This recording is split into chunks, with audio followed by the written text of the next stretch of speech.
invocation, John Claypool. Father, we stand before you as lions in thanksgiving for the many blessings you give us. Thank you for the ability to help those with sight and hearing deficiencies through like me, having that fellowship and fun that day. Ask you to watch over those in need and bring them to us so that we can help them. Ask you to bless this food to us and us in your service. Amen. Amen. Flag salute, Ken Botero.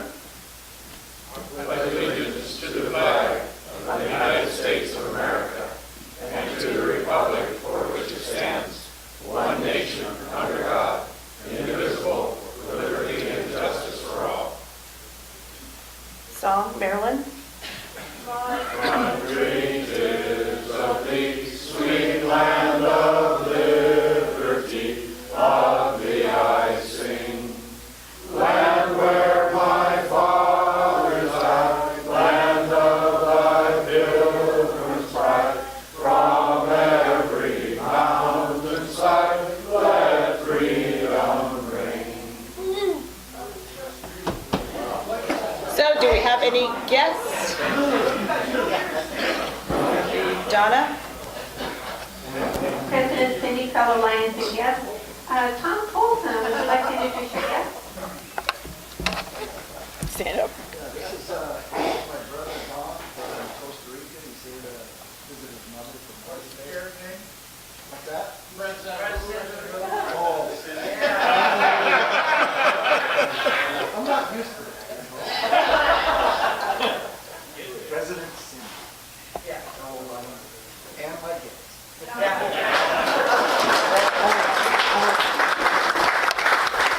Mary Hanson, would you like to introduce your guest, please?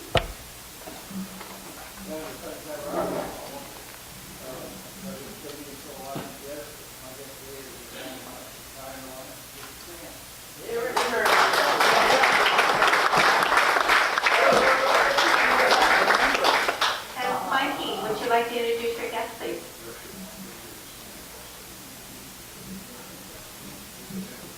Very happy to introduce Dave Kaiser, President Cindy, and fellow Lions and guests. This is Dave Kaiser, my intended lover. We're all hoping you don't mess anything up between now and Sunday, Dave. I just want you to know. Okay, is that all of our guests? Thank you. Sunshine report?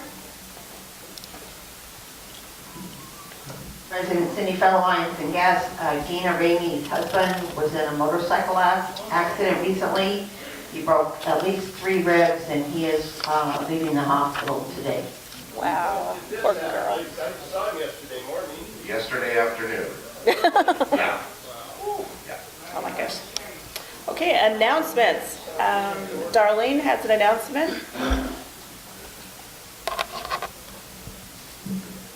President Cindy, Phil Lyons and guests. It's a ways off, but for relay, we do luminaire bags. I have them here. I will do them if you just give me the name. Or you can decorate them yourself and just get them back to me by the first week of August. Thank you.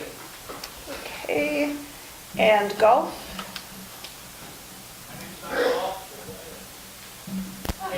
King Lion, Cindy, fellow Lions and guests.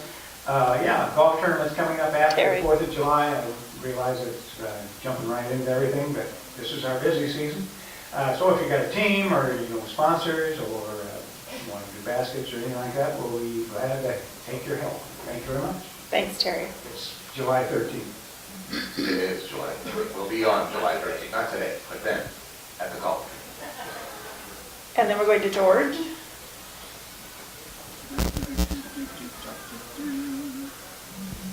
President Cindy, fellow Lions and guests. Next Tuesday will be scholarship awards, so them 2 tables there I think will probably be taken with students and their families. So let's have a good attendance because we got some very good students coming. Right. And no Oregon State University jumps, right? Okay. Greg? President Cindy, from Lions and Guests.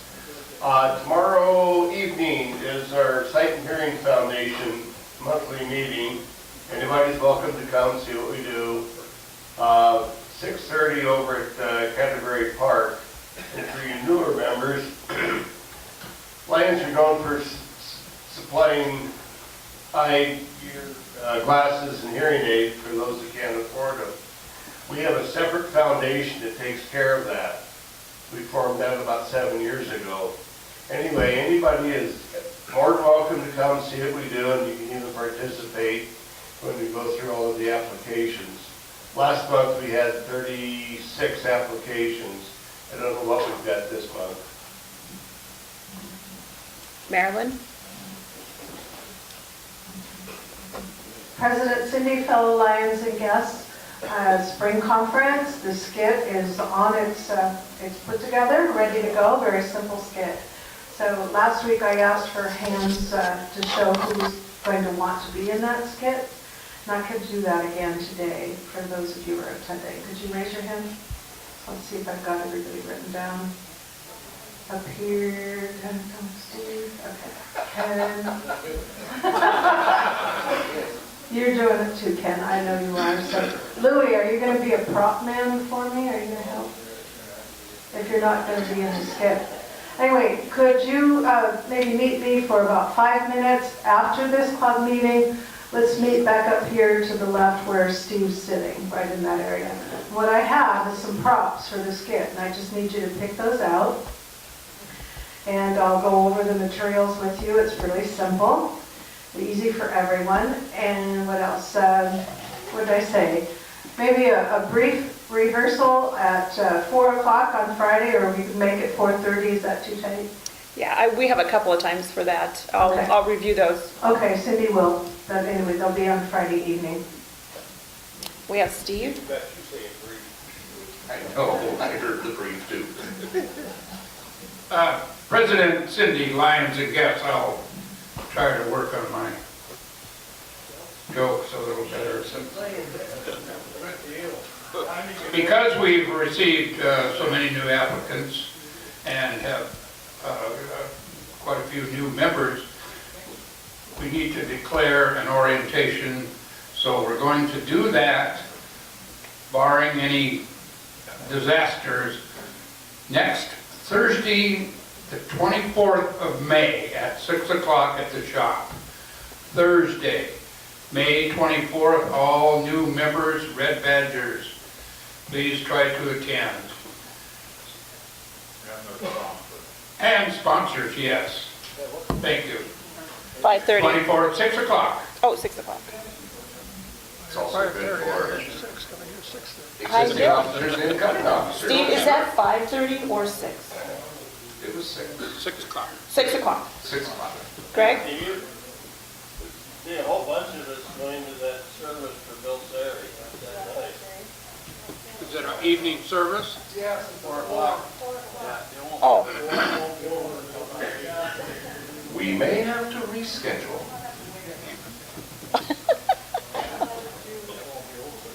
What about Wednesday night? Wednesday's the budget meeting, but we could wait and do it at 6 o'clock after the budget meeting. Well, let's see that you don't have Joe Johnson.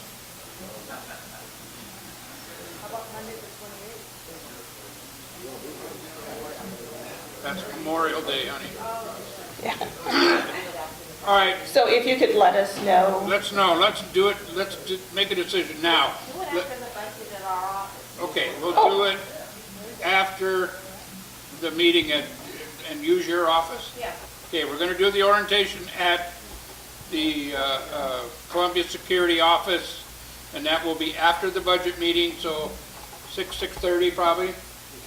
Okay, Wednesday, Wednesday. 23rd. Wednesday, the 23rd. Yeah. Okey-dokey. So it's orientation Wednesday, the 23rd, 6 p.m. at the Columbia Security Services. So over there in Kelso by Yeah, Canterbury. that'll work.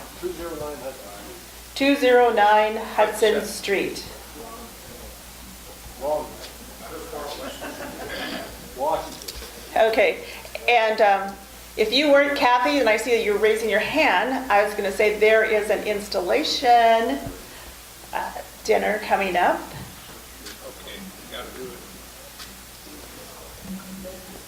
President Cindy and hello, Lions and guests. Yes, our installation dinner is coming up very, very quickly on us. So I do now have the tickets for everyone that has already paid, and I have a little card that will show you exactly what we are doing, when we're doing it, and how we're doing it.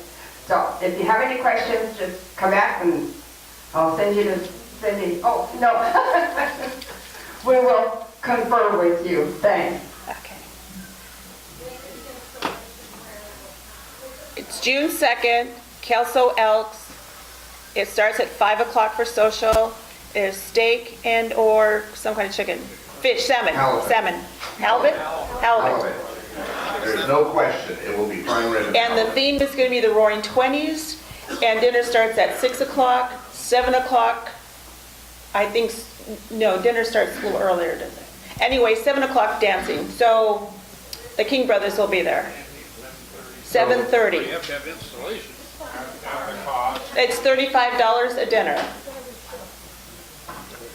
It's going to be a very eventful evening. So you have dinner and social and awards and a band to dance to, so, or listen to.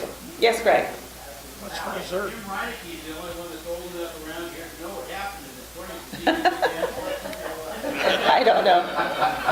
Do we know what dessert is? Who? What? What it's dessert? No? Pizza pie. Is this the only What? meal you guys Cake? are gonna have on Saturday? I mean, come on, really? Cheesecake. Okay. So we got all that covered.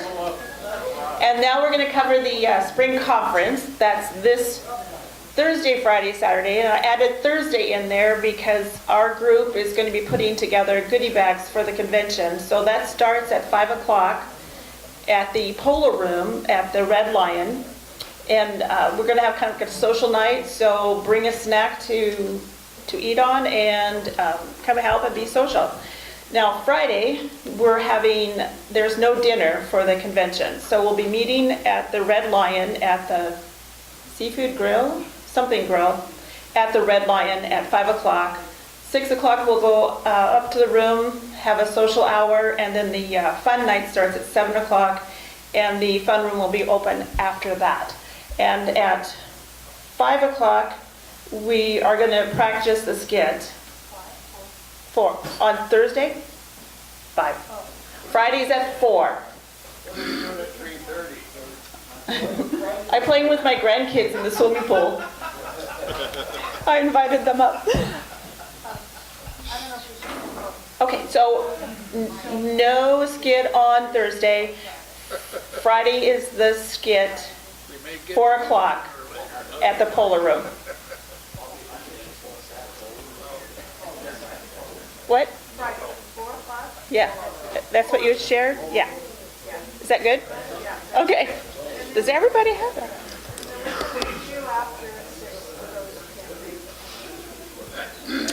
Okay, so, and then Saturday morning, 8:30, the general session begins, and we have our memorial, and then there's the uniform parade, and everywhere blue shirts, blue pants, jeans, and their yellow jacket for that. I don't think there is a parade. Yeah, there is. Spring conference? There will be, according to... Yes, it's right here. Yours. Okay. So I think it's the last one though that they're having. And the other way for the best scrapbook, the best newsletter, the best whatever. So all those things are kind of going away. But this was the last convention that will be there. What's that? And the best heard joke. I think Steve's doing a short story. So. I'm doing a different one. I'm doing a different one. Oh, a different one. Okay. And with the announcements out of the way, I will now hand the meeting over to Jim Waters. Hey, big dog, drink the water. Thank you, Brother John. Our guest today is Kirk Meller, who is a fireman, EMT in the Cowlitz County Fire Department, but he's also the volunteer coordinator, and he's going to speak about this. They have some phenomenal programs. He's been 10 years at Cowlitz County, and he did immigrate from Australia, but his mother is from Oregon. So he's one of those renowned half-breeds. That's what I am. My mother was from Oklahoma, my dad from California. Definitely a half-breed. But Kirk, you're on.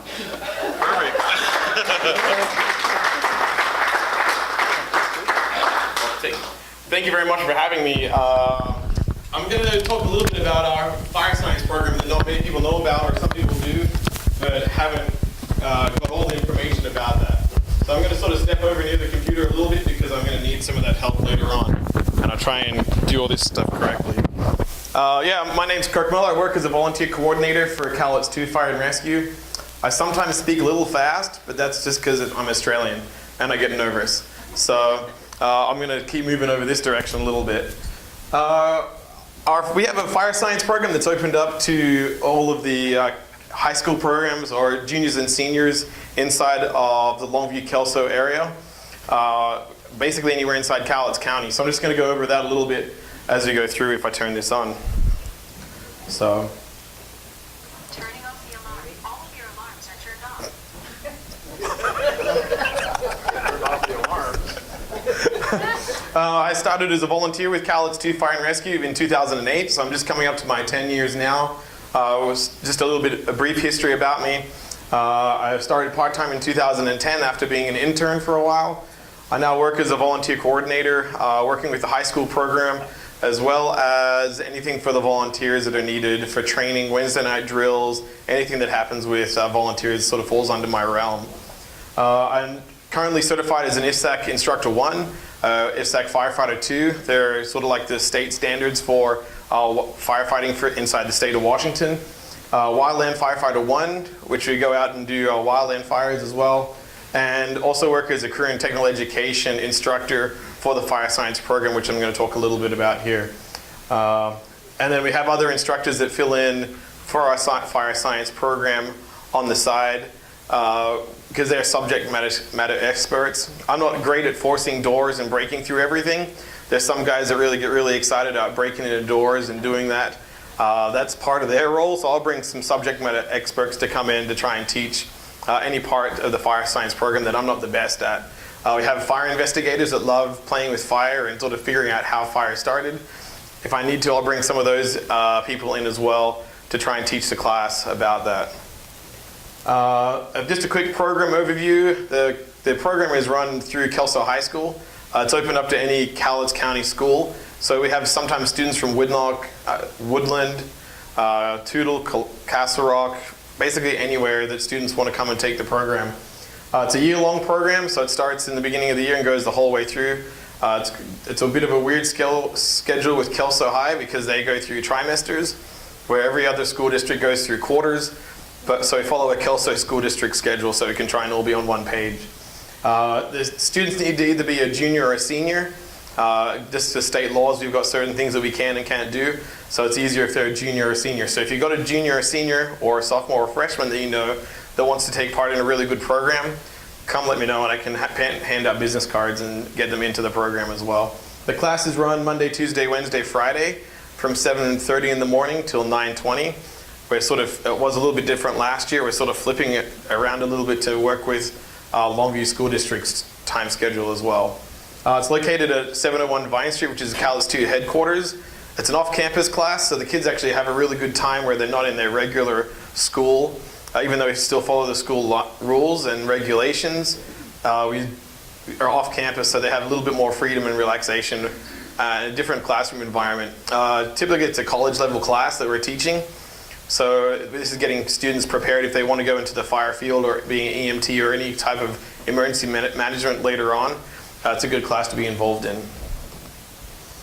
Some of the benefits of the class, we have 3 core subjects that we go through, or 3 core values that we have. Duty, respect, and integrity. Those are the ones that we hold very high in our organization. And most of the students learn those 3 words as they're going through the program. One of the ones that they find hardest to keep intact is their integrity, because they're high school students making choices. We spend probably the first week just going through their goals and objectives and what they're looking for in life, and making sure that they keep that integrity the whole way through their program and throughout their life later on after class. Some students say, hey, I don't want to go do firefighting later on, but this those 3 words, due to respect and integrity, that I learned, I'm going to take them for the rest of my life. So we'll have a better citizen at the end of the class. They learn a lot of leadership skills. They get an understanding of the fire service. A lot of people don't realize what resources are available in the county before. People don't normally realize that there's only 6 medic units most of the time available for the whole Cowlitz County area. So it sort of puts them into a perspective of what's really available. They get a great knowledge of other career options. Once the students have done their first quarter in school, they're then available to go do a ride-along with the on-duty crews, so they can get a real good foot in the door and really feel what the fire service is like. A lot of the kids run the first few calls. The first call one of my cadets did this year was a CPR call, and the person survived from that. So we trained them in first aid and CPR and some other portions of it, and I'll get to that in just a little bit. They get some real good hands-on application. A lot of students these days aren't best at just reading textbooks and getting the information. I'm definitely not one of those kids. Or not a kid anymore.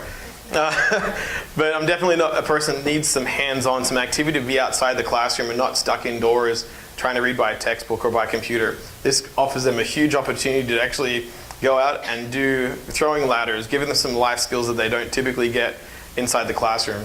One of the things they don't typically do in class that we've realized is resumes. They don't actually put those together, even though you think, oh, they've learned computers, they've learned all these major topics that they should be having in life. They don't always get the sort of basic like resume, putting yourself in front of other people, trying to have that communication skills. And then the benefit of the class is it's also off campus. There's a few more benefits. Once you're through the class, you've meet all the requirements for Washington State.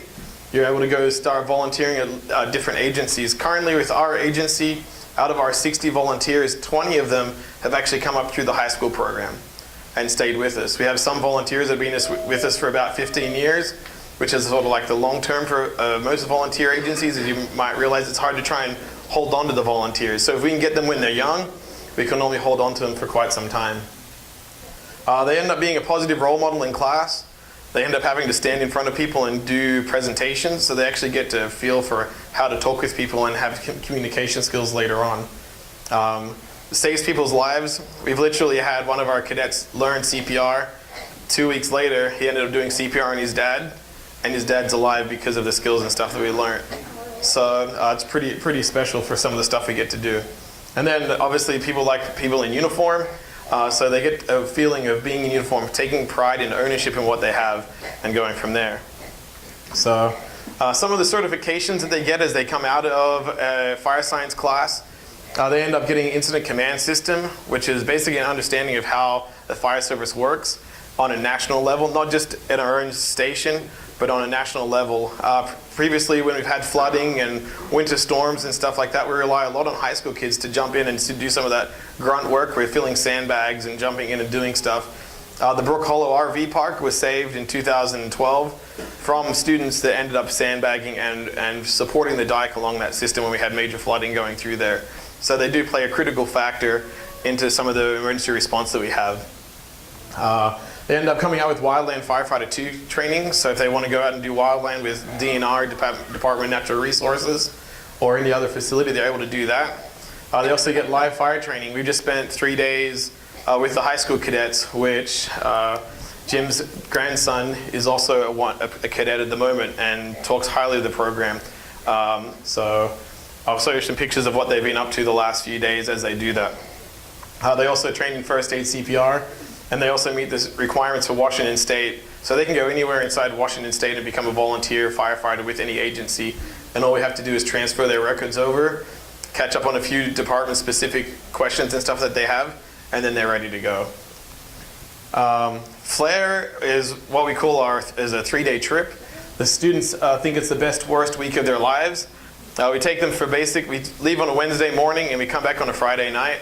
and we basically put them through the ringer of any type of fire drill or anything that we can possibly do to try and do that. We wake them up at 1 o'clock in the morning, we wake them up at 2 o'clock in the morning, we wake them up at 4 o'clock in the morning, we go out and do night drills and training, leadership courses, and it's basically, I got 2 hours of sleep for the whole 3 days. So that's why my voice is a little croaky at the moment too, so I've been yelling a little bit at them. But if they learn what the fire service is like. They don't typically get woken up at 2 o'clock in the morning. If you want to go work at a fire station, you're expected to wake up at 2 o'clock in the morning and go run a call and do what you're supposed to, and be able to turn on from being in a dead sleep to being awake and making smart decisions really quickly. So we get to see kids that get out of bed, they step past all of their uniform and walk outside, and they don't grab anything whatsoever. We had one guy taking off his shirt, and like it's just weird stuff that they do because they've been sleep deprived. But we want kids to make those smart decisions in that sleep deprived mode to make sure that we're going to be taking care of anybody's family or any siblings or anything else that comes up. And it's about $130 for a cadet. It covers their 3 days for training and food and everything for it. Sometimes we have a struggle for some of the kids to pay for it because of the poverty area or inside Kelso, Longview, and some other areas. But most of the time the schools end up supporting that, and we make sure that kids are going there. Last year, even the instructors chucked in about $1,000 to try and make sure that the students could go. So it's also supported by all the local unions as well and firefighters, and it's just a huge thing to try and make sure. A lot of people don't get to see that portion of it, but it's a great thing for the kids. This is a quick video I'm going to try and play. Just sort of shows a little bit of what happened a few years ago with our cadet program.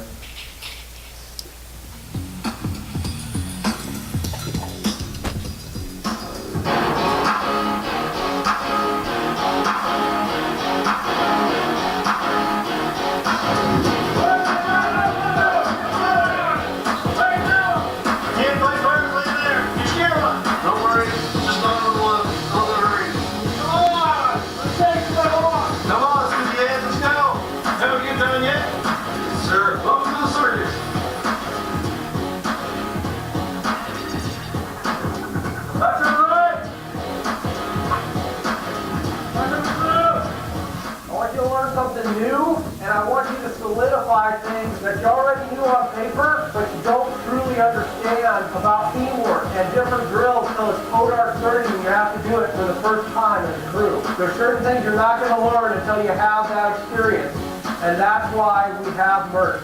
As the whole program, it's a 3-day, simulating 48 hours of being at a fire station.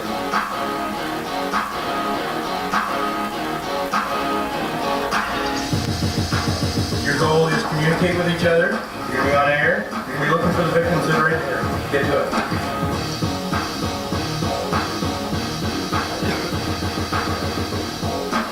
The experience with the fire cadet program has been great. My son has totally grown from being a regular teenager to being a responsible young man and wanting to be part of his community. This is a great experience. Cadets are a really cool class in high school for some people, and for other people, it's their life's work. And both are equally as valid out here. While we're here, we're treating it like it's our profession. Understood? Yes, sir. Friends I've made, family I've made, and the relationships I've had with some of the firefighters are really awesome. I promise you, you won't fall. I guarantee you can start. No, I won't. It's basically alive. I might not be here if it wasn't for this cadet program. Take it serious. You could be right here. I hope you do that. I'm an intern volunteer with Cowlitz Fire and Rescue. It's been a learning experience for me, and more of a leadership role too. And when you start getting yelled at, you're in the right spot. It's rough, right? You're saving their life. That's the most important thing.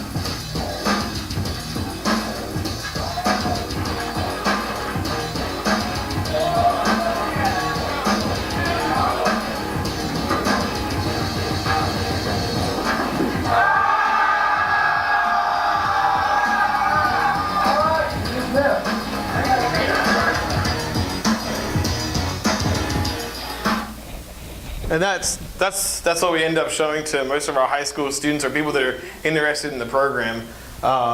These are just some of the pictures we just took just this last week while we were there. just sort of doing some of the hands-on skills or some of the leadership training that we have.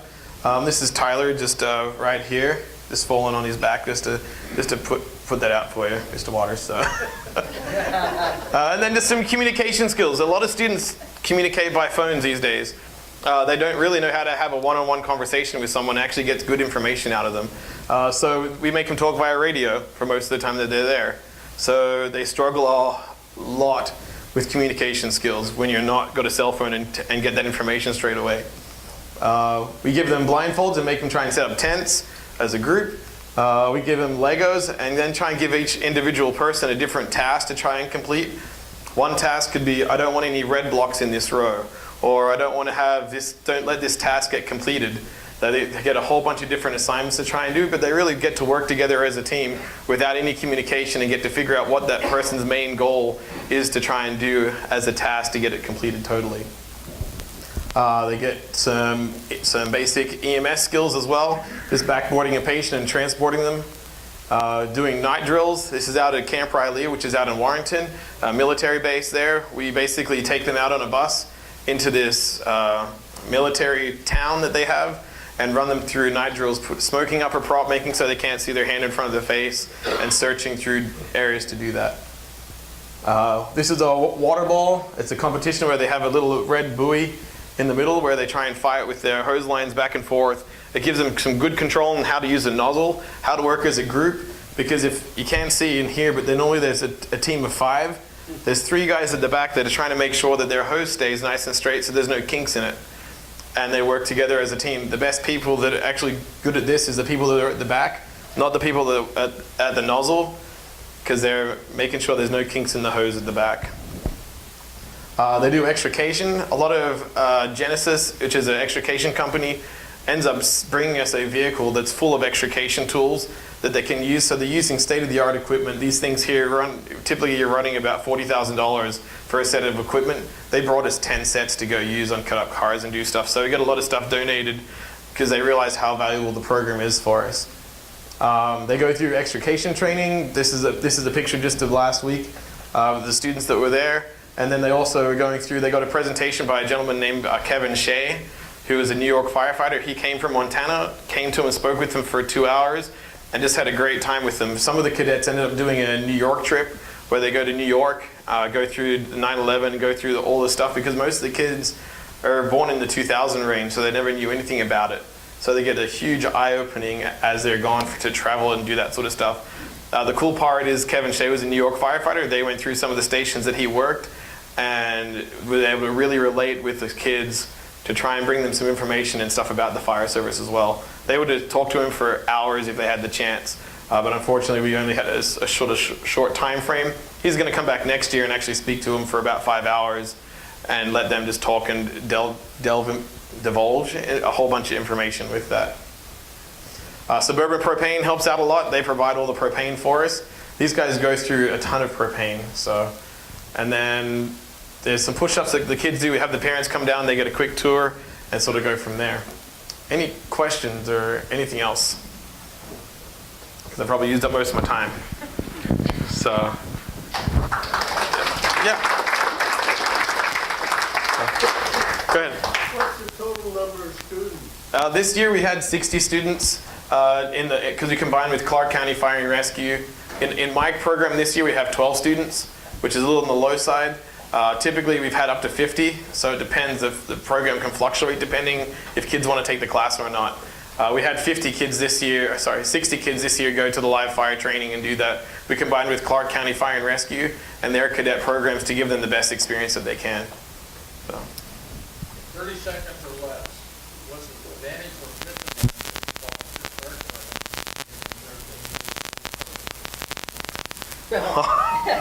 That's a good one. You put me on the spot. The question was, what's the disadvantage and advantage of having a volunteer fire department compared to a career department? For us, we've got 60 volunteers that we can rely on if there's a major call or something that goes on. That's our benefit for us. We're a combination department for us. We have 60 volunteers as well as 35 line guys. If there's some major call that goes out, the career guys are going to be able to be there to cover the front portion of that first instance. But if there's anything that happens behind that, there's normally a lag in services trying to get there. We're lucky enough that if we see if there's something large going on, we can call extra resources and do that. Sometimes they're not always available, but at least we have a group to call back on if we need to. So the advantage of being all full-time is that you're all trained the whole time as you're going there, and there's only a select few that you have to train. For us, we're lucky that we have a Wednesday night drill and a very popular program to try and do that. We have people coming from Tigard, from Portland, from all over to try and come up and do shifts with us because they realize how many calls you run and what a opening it is for them. Most of the people that were talking on that video have now got full-time jobs in different departments, so they're working their way up to full-time. You're welcome. Thank you.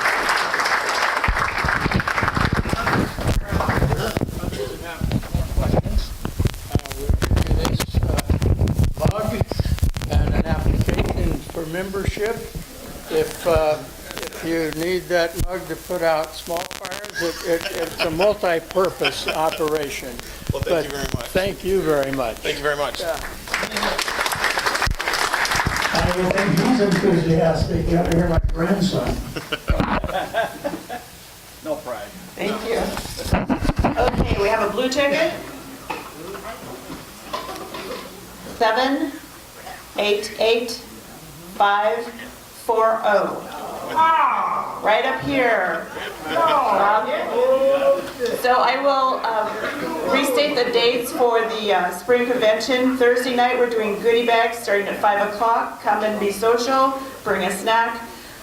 4 o'clock on Friday we're doing a review for the skit. 5 o'clock dinner at the Red Lion in the Pacific Grill. 6 o'clock the host room will be open for zone chair. Incoming zone chair, Marilyn? Uh-oh, wasn't that the right one? Take your choice, whichever 7 o'clock is the fun time. Saturday, 8:30, the convention starts. And for the red ticket is 6841264. Oh, where diabetes. And for the desserts, First place goes to Marty. Marty. And leftover goes to Lou. Wow. And too, I want to mention that the USA Canada Forum is coming up. The last day for early registration is May 31st. So if you're thinking about going to that, the rates do go up June 1st. So, and they're online. You can just find them online. And with that, have a good afternoon, everybody.